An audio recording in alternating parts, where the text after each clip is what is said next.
Sino ba nagpakilala sa inyong dalawa? Si Melissa. Sino si Melissa? Ang aking friend, kapatid ni RR, Enriquez. Okay. Yes, and di ba ang partner nun, basketball player, so kilala nila si Ray.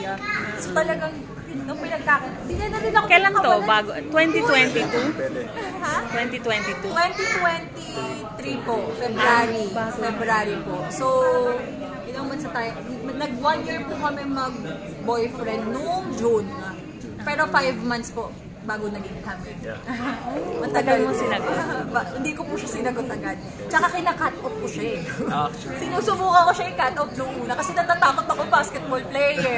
Wapo, talented, di ba? So, kakatakot. Pero hindi naman ganun yung personality niya. Ang layo po talaga. Wow, happy for you.